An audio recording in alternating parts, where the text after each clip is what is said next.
to Focus Today. I'm your host, Perry Atkinson, and I'm always delighted and quite frankly honored when we have the time together with John O'Connor. He's a former federal prosecutor, an experienced trial lawyer, the author of a fascinating book called Postgate and How the Washington Post Betrayed the Deep Throat and Covered Up Watergate and began what we call today's partisan advocacy journalism. John also served as an assistant U.S. attorney in Northern California, representing the United States in both criminal and civil cases. There's a picture of the book on the screen, and it does have a website, postgatebook.com, and there you can also find the additional book, The Mysteries of Watergate. All of this very informative at postgatebook.com. Brother John, good to see you. Happy New Year, buddy. Good to be with you, Perry. It's been a while. Yeah, you're busy. I'm busy. Everything's busy. Good to see you. Well, a lot of interesting things to talk about. One of them was this past week or so, the Georgia Court of Appeals disqualified District Attorney Fani Willis. What's this all about? Well, it's just a stain on the judicial system. You see what was happening in Atlanta. These judges are pretty good in Georgia. I mean, I think you have a few people in Fulton County, and God bless the judge that's on that case. He's got to get reelected, so he didn't disqualify Fani. But first of all, I think everybody realizes this is a terrible case she brought. So that's number one. It's clearly political. Everybody knows that she traveled to Washington, D.C. to talk to the Biden people there, that this is just a thing slammed together. It's got a lot of problems, the case does. She's really charging a lot that has to do with federal law and federal elections, and it's just sort of a messy case, and it's just sort of an illiterate case. Now, here we have her hiring her boyfriend, financially profiting from the case. So the court said, look, this is a tremendous stain on the system. You have to get out altogether. The court below the trial judge hesitated to get rid of Fani because it would have political blowback for him, is my view. I think he's a good judge. So they did the right thing. The Court of Appeals did the right thing by getting rid of Fani and saying, look, we can't have this. Another DA has to handle this, and we'll go to the Judicial Council, some panel, and they'll pick a DA who wants to take it. But the fact is the case is dead. No DA in his right mind would resurrect this thing. It's really a heap of garbage, actually, legally speaking, and it just doesn't make sense. So this case is dead, is really what it is. Yeah. And what's so terrible about it is because of the overwhelming cost that something like this can visit upon any defendant, few people pleaded guilty to it. I don't know if you recall this poor young lady, Jenna Ellis, who, was just a young lawyer, and she pleaded guilty to something and, without a sentence. It's just, you feel terrible for her. Her life was crumbling because of this thing. It looks like she'd put on 40 pounds under the stress. I just feel sorry for people like that pleading guilty and so forth. So it's just, the judicial system is a tremendously powerful weapon, and the people that are in control of it should really be guided by a sense of honor. I think it was Justice Brandeis said,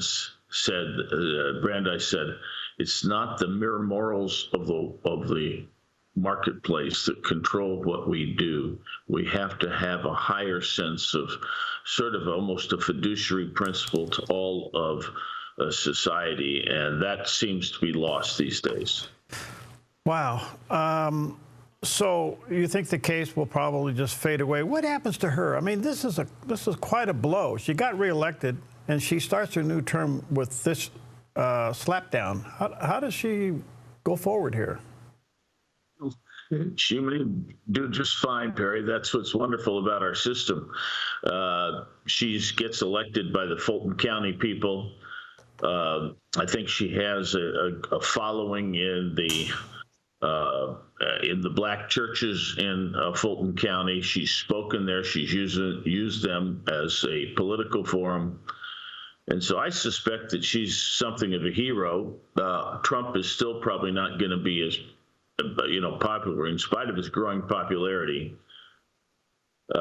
with the black community. He still is in a minority position there. So she'll probably coast along and just yell and scream about how terrible Trump is. And, that's what's interesting about being on the other side. You can get away with murder. As long as you are against the bad guy on the other side, you're tremendous. I'm showing my age by talking about John Dean has made a career. He's still commenting on, I believe it's CNN. And yet he was the worst guy in Watergate. But all he had to do was come out and say, oh, Nixon's a bad man. Nixon's a bad man.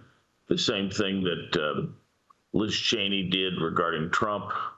The whole leftist enterprise loves this. You can do anything you want as long as you come out and say, I have found religion, the conservative side of the ledger is really morally bankrupt, and here I am to tell you about it. Amazing. Since you brought up Liz Cheney, a couple things here. Will anything happen to that committee after destroying all of the documents? I mean, isn't that a crime? Well, it would be if it were you or me doing it. It's not. There are all kinds of immunities that you have in that situation, and it to me, you actually can probably hook up a crime, but the problem is it would be. It would be something of a stretch just because of all the immunities. And so, I think, did they obstruct justice? Probably that was their intent. They were really trying to lessen the availability of evidence. As Bill Barr says, if you do something to hurt the availability or quality of evidence, you are obstructing justice. And that's the conservative view, by the way, that's all you should be getting at. But it seems to me that that's exactly what Congress did. But trying to pin it on one person and then trying to pin the motive on that person, you can't do it. And I'm not sure we should. I don't know that the good guys should become the bad guys. The other guys are so terrible in what they have done in this lawfare stuff, trying to make crimes out of non-crimes, and in so doing, committing crimes. Yeah. But they commit crimes, and then the Republicans, the conservatives, don't do much about it. And I say good for them. I don't think they ought to engage in that same game. I just... when Trump got into office, as much as everybody says, oh, look, he's a reckless guy. When he was elected in 2016, one of the first things he said is, I'm not going to indict Hillary. I mean, they had Hillary dead to rights on several cases, pounding her computer to bits and so forth and so on, destroying emails. She knew the emails were destroyed. Come on. If that's not obstruction of justice, I don't know what it is. So... I guess my question would be, I don't want to dwell on this too long, but since President Biden is slowly walking out the back door here, he seems to be handing out pardons like candy. If he pardons anybody on that January 6th committee and Liz Cheney, isn't that a form of admittance? Well, they wouldn't spin it that way. Technically speaking, a pardon isn't, and it can be framed to say, I'm not going to let you become subject to this terrible lawfare. See, this is the interesting thing about the projection.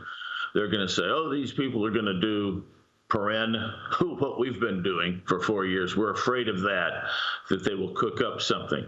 So I suspect he'll pardon Adam Schiff, for example, perhaps Liz Cheney as well. But Adam Schiff, for example, is a guy who went outside the well of Congress to make statements that were false and defamatory and just plain false, and could be prosecuted for those. So I suspect somebody like Schiff might get immunized, and he would spin it that he's just going to be a Trump target because he's such a wonderful guy. Adam Schiff is, and everybody here in California will just applaud for Adam Schiff.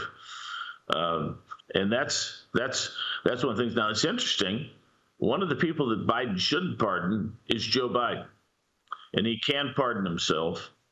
I think if I were his advisor, I'd say, look, you're so old and rickety that even Trump, even though you've clearly committed crimes, let's drop it. I don't think Trump's going to do anything about Biden, but it'll be interesting. He should pardon himself. But you're right. People like Liz Cheney, I think a guy like Schiff has some problems. If I were Biden, I also would pardon some of the former CIA people. The statute is getting to its end, but you could still get people like Andrew McCabe,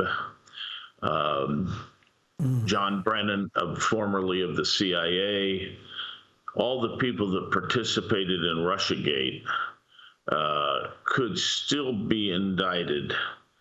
Now, if you've got people doing and engaged in a conspiracy, let's say up through 2019, I think that's when Mueller issued his report. Let's just assume that's so.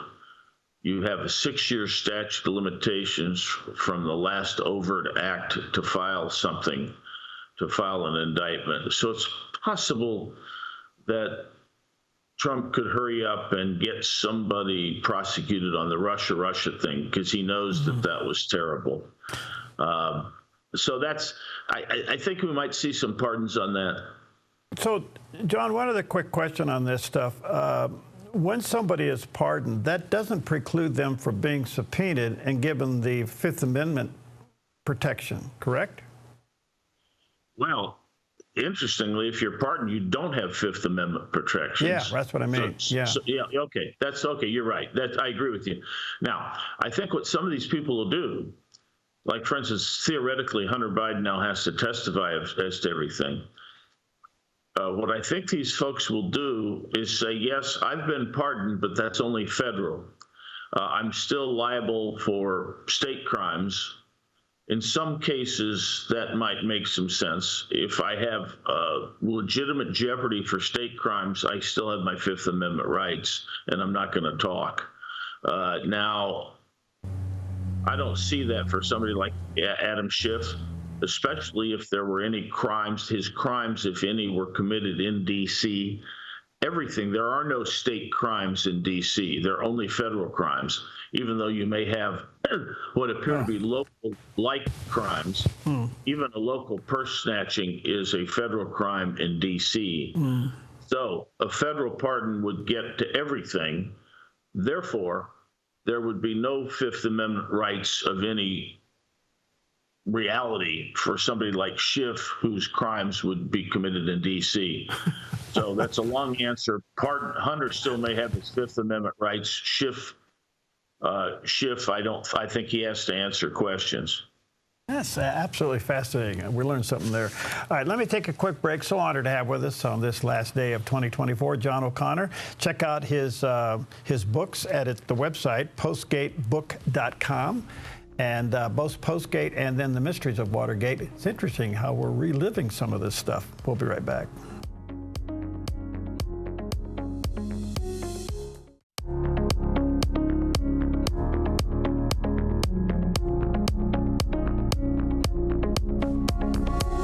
Welcome back. Always an honor to have with us John O'Connor. John is formerly a federal prosecutor, experienced in trial law, and has done cases for the U.S. Attorney there in Northern California, representing the United States, both in criminal and civil law.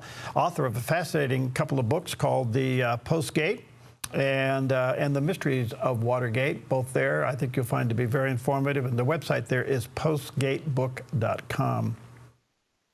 John, you've mentioned it. We've talked about it. It's all over the news, a term called lawfare. It has popped up as a result of all this stuff. Is that primarily the result of Attorney General Garland's management of cases?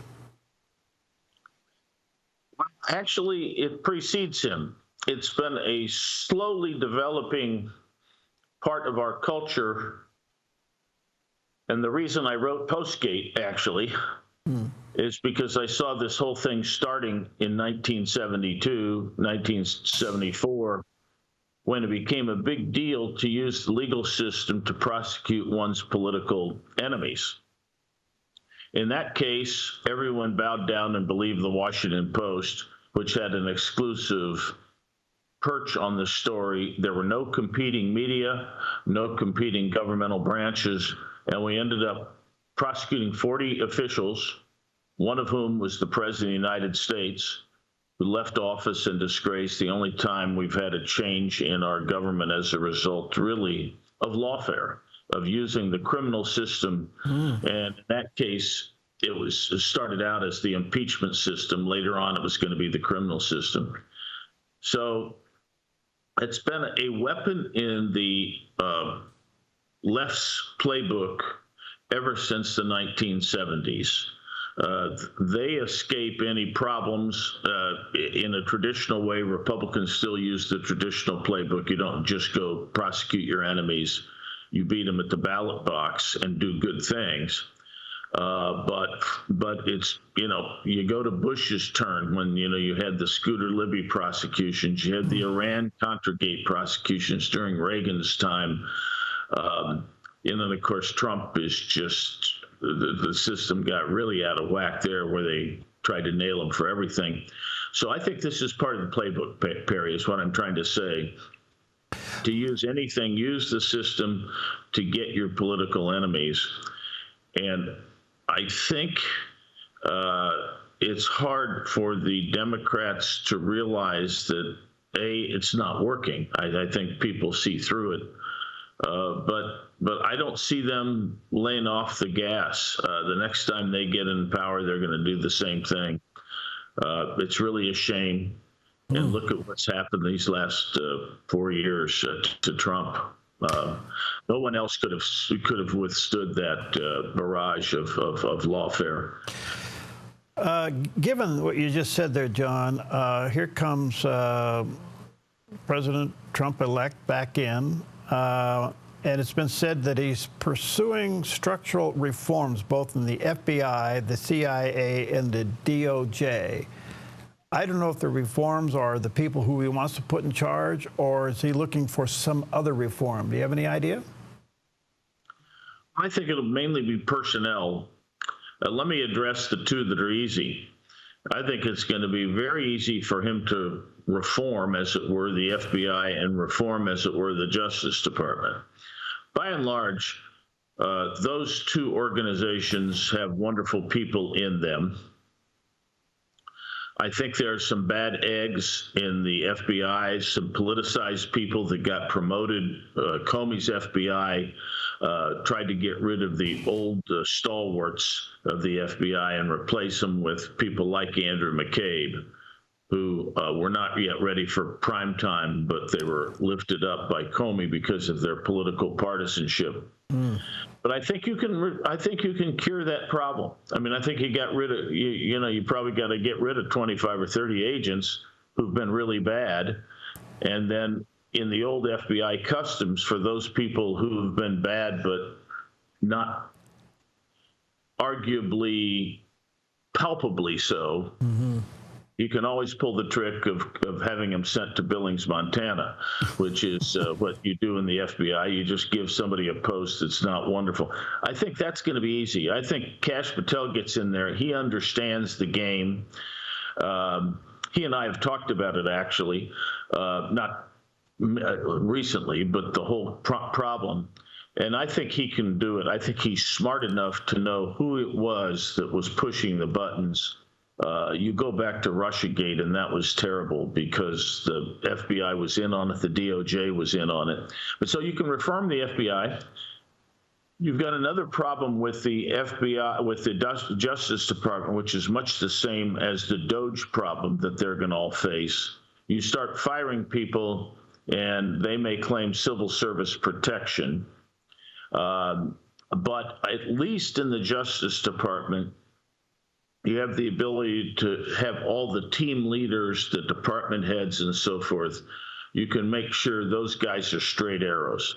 I don't care if they're Democrats. I don't care there's Republicans, but as long as they're really straight arrows and haven't been politicized.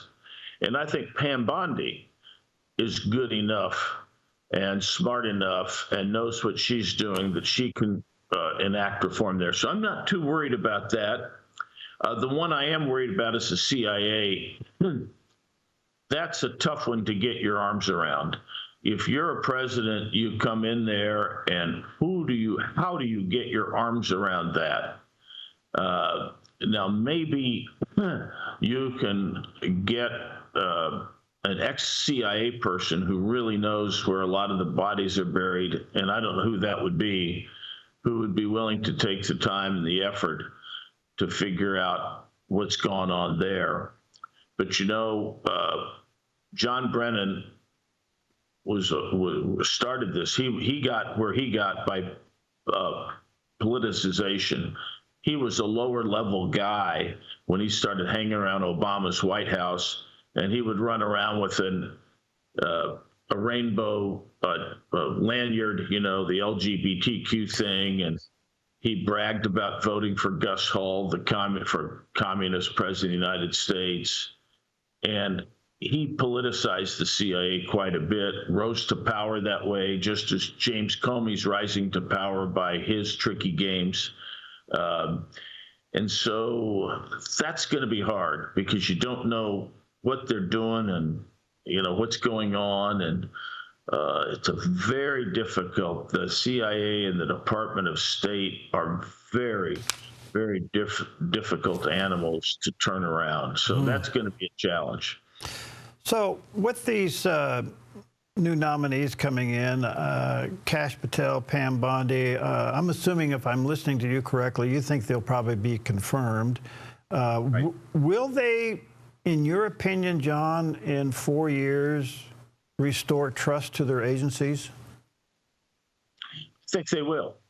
I'm very confident that they can do that. They're in organizations, and as I say, there are a lot of really good people there. The FBI's been politicized a lot lately, and I suspect a lot of hires in recent years have been hired because they're anti-Trumpies, and people have tried to weed those people out. You're never going to hear anybody say that.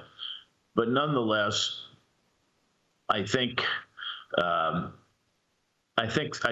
can be done. I really do, and that's one of the things that I'm most excited about, actually. That I think there will be improvement because of this election. I think had this lawfare gone on and had Harris been elected, it would have been hell to pay for all of us because there would have been such an embedding of a bad culture. I think we can reverse it. And as I say, an awful lot of people in the Justice Department really believe, and I interned there and I got to know all the people in Main Justice. That's how I got interested in being an assistant U.S. attorney. I got to know people that habituated that building and habitated there, I should say. And they're very, very good people. Good. And most of them are going to be Democrats, but they're also career civil servants. And they believe in the law, and they believe in what they do. And so they will have slightly liberal views on things, but that's not the end of the world.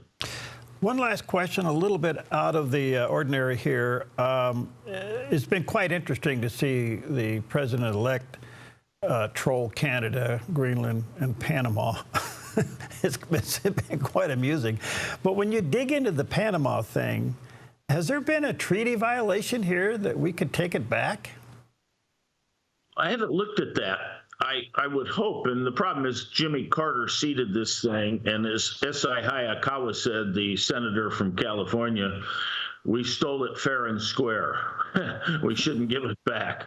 And the fact is, it is our canal, and it was always silly to give up such a geopolitically sensitive part of the world to some crazy dictator. And that's what we've got here. We have to look at that. And I think we also have to look at whether or not what they're doing here is tantamount to an act of war. If they are unduly obstructing the flow of traffic there by holding up people, I think there's some things we can do about it. And I'll say this about Trump. He's not going to be denied here. I think they'll probably come to heel on that. But so you had mentioned, I'm trying to think where else, what else had you mentioned, Perry, besides Well, the whole thing of Panama is interesting because I don't think the average citizen understood what was going on down there, number one. Number two, we all know that Carter sold it for $1. We get that. But we had no idea that China now was controlling one end of it and then trying to buy the citizens' favor by building bridges and all that nonsense. The bottom line here is Panama, since it's been built, to become its own country. That changes the game a little bit. And you wonder, why is this so important? Now we know why, because he's explained why this is important. So what can be done about it? Well, first of all, I'm not sure anything can be done strictly legally. If we really did, if Panama does have its papers and orders and we sold the thing, we're dealing with really just international law, and I'm not so sure that we can do anything legally, but I do think that we can claim almost an act of war, so to speak. I think we can go to battle in a sense, and I mean that figuratively, and especially given the fact that there's Chinese influence. There are probably things we can do to make life miserable for Panama.